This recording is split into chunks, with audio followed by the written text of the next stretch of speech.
Hello, welcome. It's the 90-Day Website Mastery Podcast. Pascal is here. Pascal, this is our 50th episode. Yeah, people can tell from your voice how excited you are. So am I, for that matter. I mean, mental. You know, what a landmark. And we are proud. We're in fact web proud. Welcome to the 90-Day Website Mastery Podcast. We're live on Instagram. We're live on YouTube. We're live on LinkedIn. Perhaps you're listening to the podcast and we're in your ear right now, whether that be on Spotify, on Apple, or your favorite podcast platform. We're just delighted that you're with us, delighted that you're joining us, however you listen, however you watch, and whenever you watch. This is the perfect companion to the 90-Day Website Mastery Program and our recently published book, WebProud. I say recently published, but we are also celebrating another anniversary. Pascal, what is that anniversary? Well, the anniversary is the fact that two things. A year ago, you and I pressed publish on the Amazon Print on Demand platform for WebProud. We are celebrating, this is our 50th episode. We are also one day away from the third anniversary of ChatGPT. And so it goes on. So honestly, what a moment in time for you and I. There's a lot going on, isn't there? In every episode, like always, we have 4 segments. We have the You Ask, We Answer, where something, one of our community or someone has asked us a question in the prior to this episode, and we bring that to you. We think it will add value. We've got website stories where we find an article or a podcast or a video and or something that's happening in the news, and we talk to you about that. We've got the website engine room where we suggest a piece of kit or an app that's going to help you as a website manager or website content creator start feeling proud of your website and start making your website work harder for you. And of course, we always finish with a call to action. The call to action, one change or adjustment that you could be making to your website right now that's going to start moving the dial. Listen, it's going to be a packed show as always, so we better get started. Segment 1, You Ask, We Answer.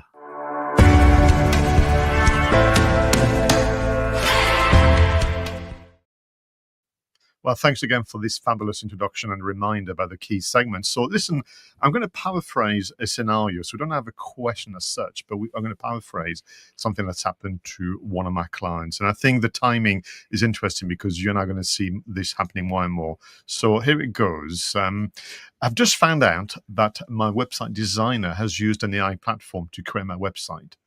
I can't update the content myself, and they cannot update the design. I worry what other problems I will discover in the future. What should I do? So can you see where we are now in terms of, the times? AI is now everywhere. We have people perhaps with the best of intention wishing to be helpful to others by using the tools of the time, but without perhaps the skills required. What say you, Jonny Ross?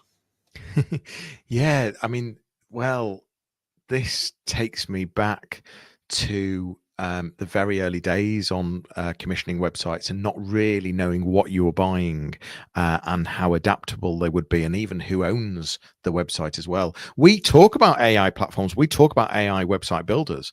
We talk about them for creating ideas, especially for ideation and sort of brainstorming and coming up with concepts. It's taking you away from that sort of blank page and where do I start?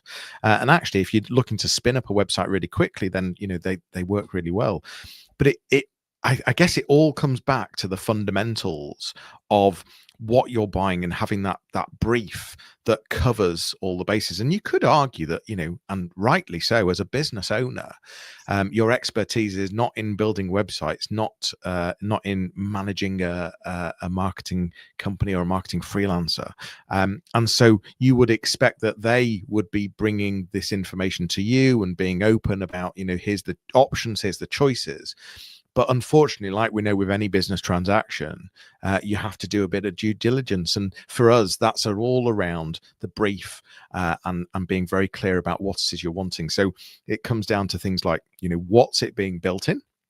So the content management system, irrelevant of AI at this stage. So what's it being built in? What's the future proofing of it? So will I be able to amend, add, if I want to add a shop later, all of that sort of stuff. and who's building it? So are the designers, are the developers, or is the whole thing being done by AI? And therefore, more importantly, and this again depends on the content management system as well, but who owns it? So if I fall out with you, for example, as a freelancer or an agency, or if I decide to move agencies at some point, can I literally just take it? And really, really simple things that we sort of make assumptions about, and these things sometimes are covered in T&Cs as well.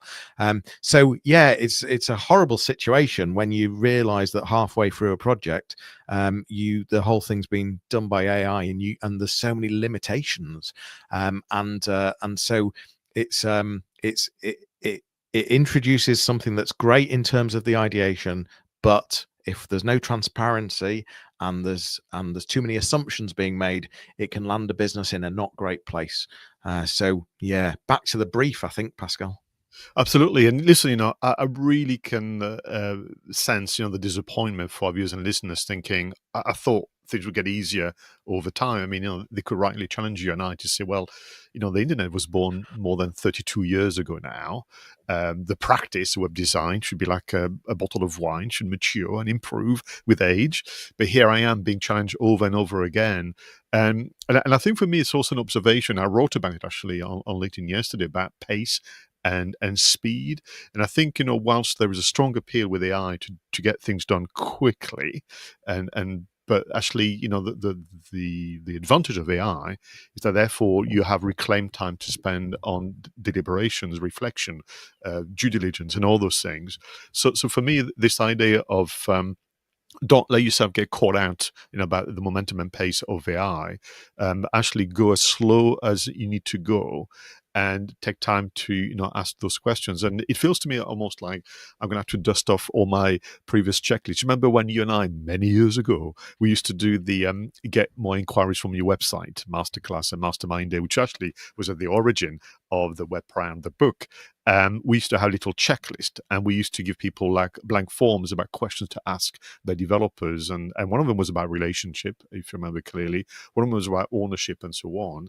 But I think importantly, no matter the project, you should always ask for the project plan with clear kind of stages, clear steps, clear review points, and so on. And within that, I love your reminder. Who is going to be dealing with me? Who's going to be in touch with me, and so on. And but yeah, I understand what it must be like to have so many plates spinning, and the website project as an endeavor, as a purchase, is one of many, and you want to get it done off your desk. And what wouldn't you trust somebody out there who says, that I can design this website for you? And perhaps in this case, it was with the best of intention, wishing to be helpful, but it's really now come to a complete dead end and abrupt stop. And it's wasting really time. It's causing a lot of anxiety. Obviously, the reputation of that individual is now completely, in tatters. So yeah, slow it down, go back to key principles.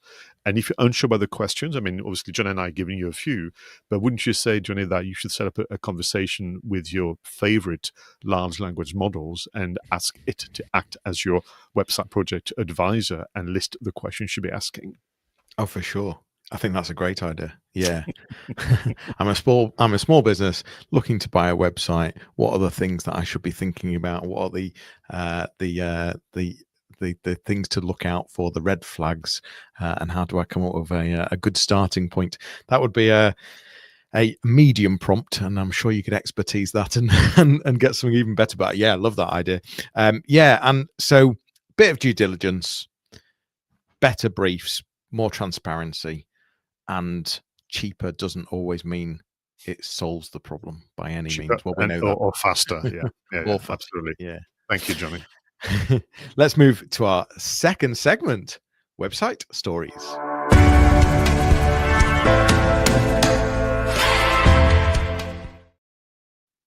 Now, normally in this part of the show, we present to you a content piece we found on the interweb. It could be an article, it could be an infographic, it could be a video. But this is episode 50, and it is also, as you heard during the introduction, a 1-year anniversary of us pressing publish on WebProud, our very, very first book. the 5-step roadmap to feeling proud of your website again, which I'm holding right now. So are you. So I hope you don't mind, viewers and listeners, but we thought we should take a moment, Jonny and I, to just actually reminisce and just celebrate, because if you don't celebrate your own small victories, then who will. And so for me, the memory is a very, very positive one. So we launched a webinar series, if you remember, during COVID, and it sounds like, and because we wanted to share our passion for websites, and it so happens that we did 5 sessions. This number is rather important. And then I think I came back to you and said, I really enjoy those. Should we continue to do something else? So then the podcast came from that. Which is where we got to number 15. And then within that, I was saying to you, maybe what we could do, now the webinars are in a distant past, perhaps we could convert those into an ebook. And then from an ebook, we remove the letter E, and then we came up with the idea of a book. And off we went. Did we meet every other Tuesday for an afternoon, writing the different chapters and so on, and then going through? We put a lot of time and work into this, for sure. Yeah. It was a big project, and there was a lot of passion. And we like things to be right, don't we? We like things to add value. We like we want to ensure that whatever we deliver is full of value and is actionable, and you can actually achieve something from it. So those Tuesday afternoons were focused on, if people are going to spend time reading this or engaging with it, how do we make sure that they actually start feeling proud of their website, for example, in this particular case? So yeah, I remember those sessions very well. Yeah, and what was interesting is so we it took a while to find our style, I would say. It took a while to find the format of the book, and in a way we had to almost go full circle by, I suppose, not comparing ourselves against others, but looking at what others had done, agreed to disagree, as in that's not us anyway, and come back to, well, who are we as people? And we are trainers and we are advisors. So back to making it practical. So the 5 webinars were a great platform to build on. It wasn't sufficient. We had to really expand on the key messages. And to your point about making actionable, so the WebProud, the book itself has 2 main sections, you could argue. There's one for actions across the 5 steps, or the 5 what we call the executive briefings, and one for inspiration with bonus content, which was inspired by the podcast series. So in the bonus content, if you want to sometime just get away from doing something but more reflecting and feeling, we have a selection of articles that we reviewed at the time. We have a selection of tools. And importantly, I'm particularly proud of this one from User Term again. We have a yearly planner of a weekly adjustment and an amend that you could do 52, kind of small amends you could do. But the 5 executive briefings are really at the heart of the book. And within that, we wanted this to be something people would refer to and actually could own it almost as a field book. So there's ideas catcher pages where you can doodle. There are checklists galore. There's little tables you can complete and so on. We wanted this to be kind of used and written in. I know that sometimes people want to keep books very neat and tidy. And in fact, we extended this element of interacting with the book to the Kindle version. So we have a interactive Kindle version. So it's not like the flat version that people think of. It's literally something you could have on your laptop, and you could type into those different tables and ideas catcher. So yeah, if I may say so, I think it's a great book, and we've had some lovely feedback as well. We really have. And you said in this segment we're doing something a bit different, but actually this segment is about finding one thing on the internet and talking about it. And actually, if you go to Amazon, you'll find this book. I dread to think what you have planned for us in the future, Pascal, because you're right. This has been ever evolving, and I know both of us very well to know that there will be more. And we're already talking about Notebook LM and how we can do something with that in terms of workshops, but also all of this rich content that we're producing. It's a gold mine for any marketer. You know, this is what we talk about all the time. It's about having something in the center of your content that you can then repurpose and add more value. And so I think it's going to be difficult for us not to do more when we're creating even more content all the absolutely. time. But if you think about again, that how this was has come about, it's a different form of expression of the advice we share. But if you look at now number 50, episode number 50, that means that we've answered 50 questions. We've reviewed 50 pieces of content, including our book twice now. If you think about the other two segments, we have now recommended 100 different tools and apps to make your life easier. And more importantly, we have given people 100 suggestions about small and simple adjustments you could do right now. So yeah, we'll be looking at revisiting that and creating a format that is very useful to all of you.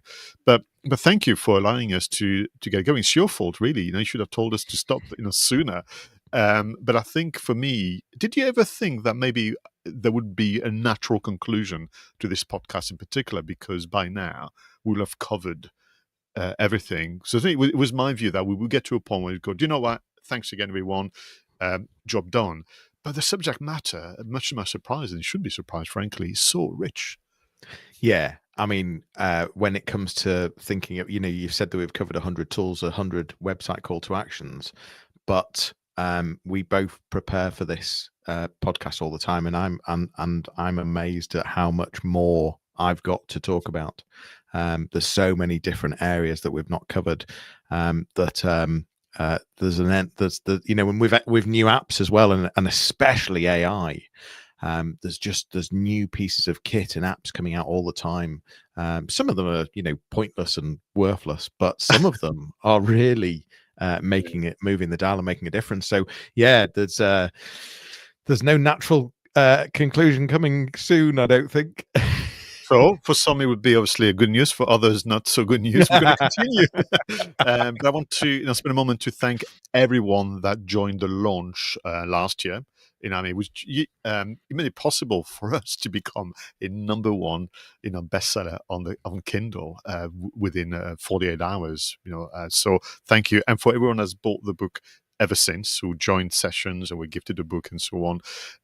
We wrote it for others to use it. It's not just for us. So big thank you, and here's to year 2 of WebProud. Absolutely. Yeah, no, I'm glad we've marked this, and thank you for allowing us to do this on this podcast. And if you have read it, let us know what you think. Please do leave a review, and the same with this podcast as well. If this is helpful, let your friends know and share it. I think we should move on to our third segment, Pascal. But yeah, happy 50th and happy 1 year anniversary on our WebProud as well. Let's go to our third segment, the website engine room.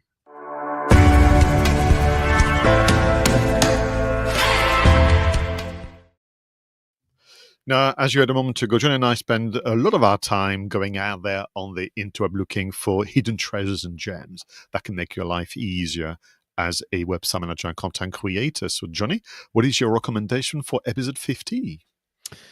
Well, it's a touch ironic, especially because one of the question that we had in our first segment was about AI websites and AI website builders. But I did want to highlight LandingSite.ai. The strapline on their homepages: generate a beautiful website for your business in 5 minutes. So, speed, if it sounds too easy, it possibly is too easy. But I think the reason that I am bringing LandingSite.ai into the equation is actually more about landing pages.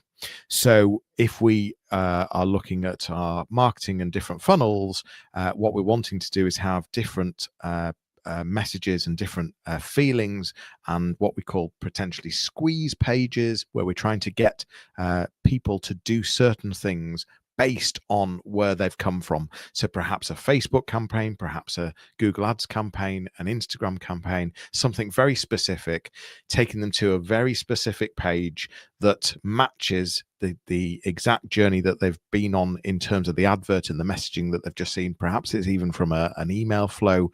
but it's the ability to be able to spin up a landing page really quickly, and to even just do some testing as well on it. So yeah, have all that due diligence, but if you're looking for a really speedy app in terms of creating a landing page, LandingSite.ai is the one that I am flagging this week. Thank you very much. And also back to your point, what a great way to start a conversation. What a great way to get feedback from your colleagues. What a great way to engage your designers, by being able to do a show and tell as opposed to waving your hands around and trying to express, what's in your head and so on. So I'm a big, big, massive fan. Right, my selection, I need to begin with a question. Do you say GIF or do you say GIF, Johnny Ross? Well, it depends if I'm talking about the household cleaner, but no, I go for GIF, whether that's right or wrong. Well, I think it's right because it's graphic, obviously, is a G. So the introduction of GIFs within a blog article, within a presentation, indeed, I've seen that more and more often, and within social media, I think is almost now become the new emojis of today, if that makes any sense. I'm saying, interesting trend. Now, I'm not a big fan of jumping on trends, but actually they can really grab someone's attention. I mean, we use them, when we promote content by having the header image, if you will, to be animated on LinkedIn and Facebook and so on. So I've come across this platform called EasyGIF. It's spelled EZ, easygif.com. And now there are plenty out there, but this one is very good, Johnny. Because not only can you create a GIF from a static image or from moving images, you could have a video clip taken at an event and you can upload that and so on. But you can edit, you can change the format from square to landscape to portrait, you can add text and so on and so forth. So it's a very, very comprehensive kind of platform, and it's all free of charge. They ask for you to buy a coffee, just to kind of support the hosting and that kind of things. But I think that, in terms of our visual vocabulary and our visual kind of stimuli online, particularly within the blog section, I think you can afford to be a bit more creative as well as social media. I think that's a good addition to your toolkit in addition to the others you have. So easygif.com, ezgif.com is my selection for today. I like it. Thank you very much, Pascal. It definitely part of the toolkit for sure. Let's go to our final segment, the website call to action.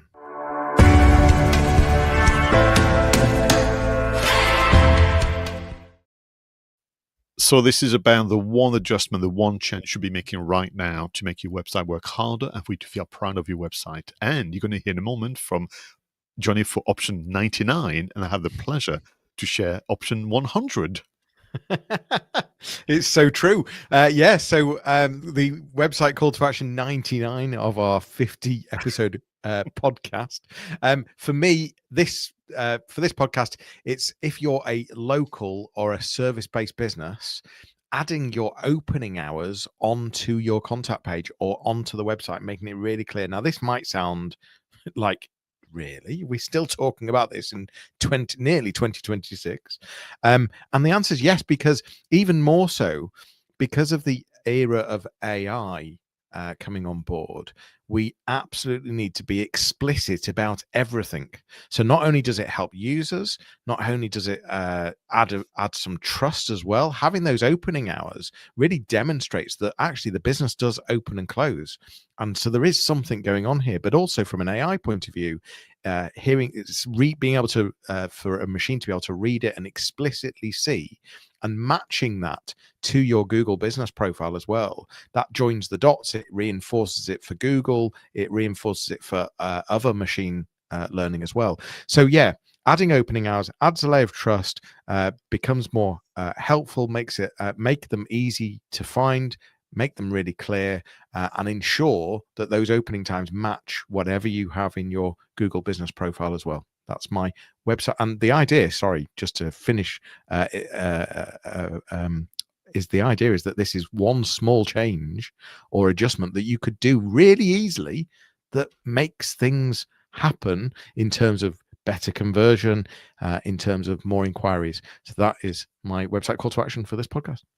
Thank you so much. And what's interesting is so we create the show notes and the research separately, independently, and every so often like to do, which I think is perfect. We've kind of gone into a very similar theme. So number 100 in terms of the website call to action is for everyone, including you and I, Jonny, to look back at our Google business profile.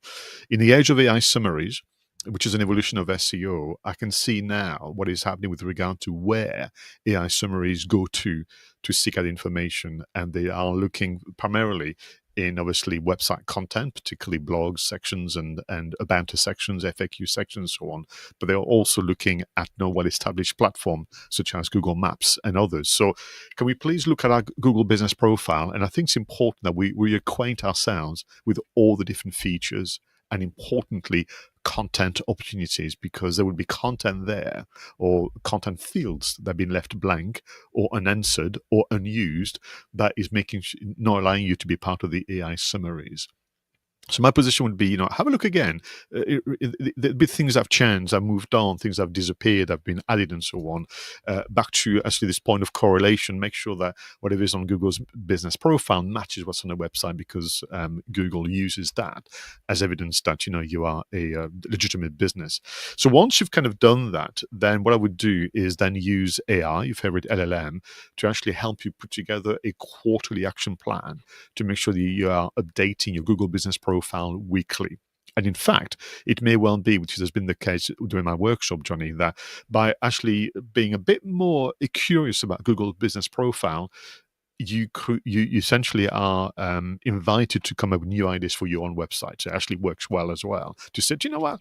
That's quite a clever thing to do on Google business profile. Why don't I do that on my website too? Such as the opening hours and everything that you've mentioned. So that's my kind of double, because number one, I've got two calls to action. Have a look at Google business profile, become acquainted, and then use AI to help you put together a quarterly rolling action plan with weekly updates. I love it when we bring items to the podcast that then complement each other, which happens all the time. But in specifically, these two really complement each other. So yeah, that's really it's nice when those things happen. We've been looking at AI website builders, whether they are a good idea or a bad idea. I think the key thing that we've been trying to get across here is make sure you know what you're buying. If you're commissioning a new website, make sure you understand exactly what it is you're commissioning. Have a bit of a brief. Use your favorite AI assistant to ensure that you're asking that supplier the right questions, and that you've got the right brief in place, and that you, for example, own the website. You've got the ability to be able to edit it in the future, and all the things that you might need to do on that website. So yeah, really important. We've celebrated that it's been a year since we published our book. Press the publish button on WebProud, which we are ultimately really proud of. It's available on Amazon. Of course, it will be in the show notes, a link, and we'd love you to buy it and let us know what you think as well. And we've been celebrating that it's our 50th episode as well, which is just super. We've given you some great call to actions and apps that we've suggested for the website engine room. Another fantastic episode. Thank you, Pascal. Not at all. And yeah, it's nice, and please, everybody, take a hint, celebrate your own small victories. It's important. And do it yourself, do it with the team, do it with your colleague, with your clients. Create a moment in time in the calendar where you remember that on the 21st of November, for us, at the time of going live, we just stopped, paused, and went, do you know what? Well done us. And thank you to all of you. And actually, the 21st of November, I've got two sons that have birthdays on the 21st of November. So there we go. How many celebrations and anniversaries do we want on the same day of the year? But there we go. That is a wrap for episode 50 of the 90-Day Website Mastery Podcast, your audio companion to the 90-Day Website Mastery Program. For more information, visit 90daymarketingmastery.com, where you can book a discovery call either with myself or Pascal. It's goodbye for now. We'll leave you with a fun audio montage to enjoy whilst you review your actions and notes, and we can't wait to see you on the next episode. We'll see you soon. Take care, guys. Bye-bye.